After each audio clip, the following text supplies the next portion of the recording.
Good morning. Homebuyers can usher in 2026 with a little relief as mortgage rates fell to the lowest level of 2025 in the final report of the year. Now, Freddie Mac says the average rate on a 30-year bench rate fixed mortgage decreased to 6.15%. The average rate on a 30-year loan started the year last year around 7%. Well, President Trump delayed tariff increases on upholstered furniture, kitchen cabinets, and vanities, easing the pace of the levies as voter frustration over price levels continues. Now, in September, Trump ordered 25% new tariffs on kitchen cabinets and upholstered furniture. Those took effect in October, with rates slated to rise to 50% and 30% by January 1st. Now, the higher tariffs were due to take effect yesterday, but are now set to take effect January 1, 2027. 2025 was a volatile year for stocks, but the S&P 500 ended the year up 16%, a far cry from the near bear market it fell into several months ago when tariffs were announced, and AI stocks drove those gains. Well, the Postal Service is making some changes to postmark dates in the new year. Limited pickups from some post offices, as well as mail traveling farther to reach regional centers where postmarks are done, have led to an increase in delays between when you mail something and when it gets postmarked. That could be a problem for those items that need a postmark on a certain date, such as taxes. Now, the USPS says to make sure the mail has a certain date postmark, you should go to the post office counter and get a manual postmark. Across the investment outlooks from more than 60 institutions compiled by Bloomberg News, the optimism about AI is almost universal. Fidelity calls AI the defining theme for equity markets this year. And BlackRock Investment Institute says the tech will likely keep trumping tariffs and traditional macro drivers. NatWest sees a powerful engine of economic expansion. And even the most bearish firm, BCA Research, which warns of a potential recession, stays neutral on stocks for now on the tailwind of AI. Well, outperforming any AI stock, though, last year was silver. The metal was up 141%. It is higher today as well. Now, one reason silver was strong, it's critical for AI infrastructure, with high conductivity making it essential for data center hardware and semiconductors. Well, the condo market hasn't been this bad in more than a decade. Condo prices this fall posted their biggest decline since 2012, hit by rising homeowner association dues and weaker demand. There's a glut of supply in some markets like Austin, Texas, and Florida is seeing higher insurance premiums that are scaring away buyers.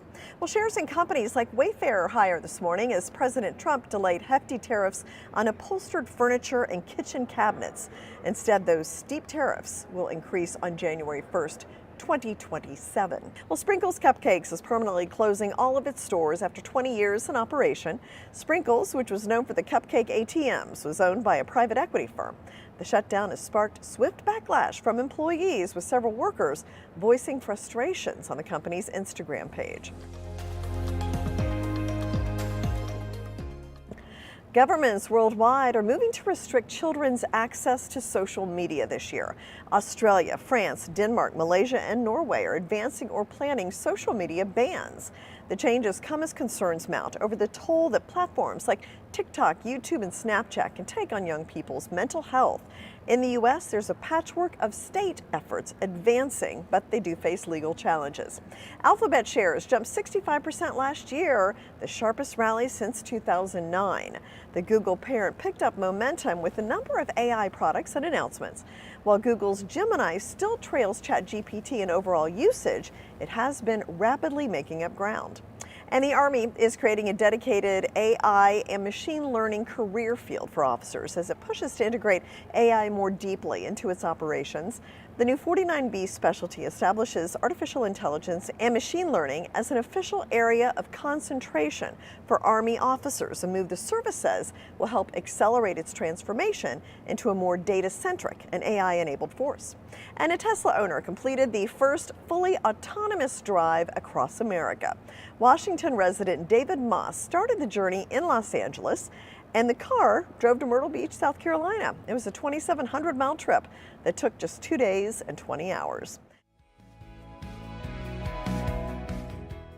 The U.S. has rolled back proposed steep tariffs on Italian-made pasta. Italy's foreign ministry says the Commerce Department has sharply reduced a proposed tariff on 13 Italian pasta makers, cutting the rate from as high as 92% to as little as about 2%.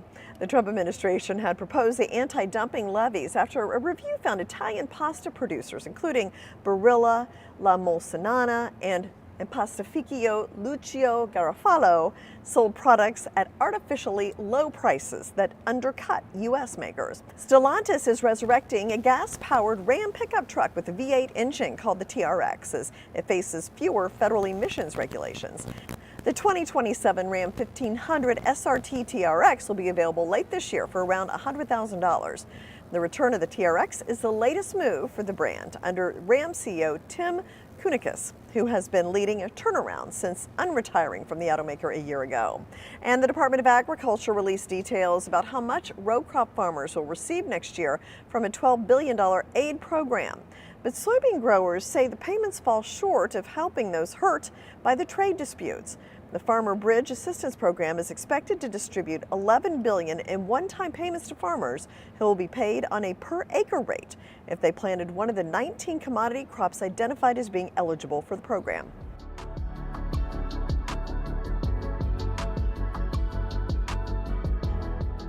Florida state officials are making a move to ban paper straws at restaurants, citing concerning health risks. The bill states that any regulations of drinking straws must be based on government policy driven by science. There was a 2023 study published in the journal Food Additives and Contaminants from the University of Antwerp in Belgium that found 90% of paper straw brands tested contain PFAS chemicals, which some link to increased risk of cancer.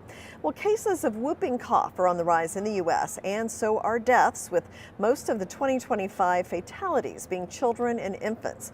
According to CDC data, there were almost 28,000 reported cases of pertussis, better known as whooping cough, by the second to last week of December. While that's less than the previous year when cases skyrocketed to nearly 42,000, it's higher than the average pre-pandemic numbers.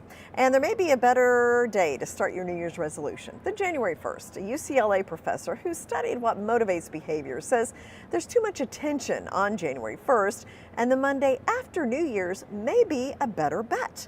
That way you get a double dose of fresh start. It's a new year and a new week. According to a Pew Research study published in January, 30% of Americans made New Year's resolutions in 2024, with 79% picking ones concerning their health. From the New York Stock Exchange, I'm Jane King. Here's to your health.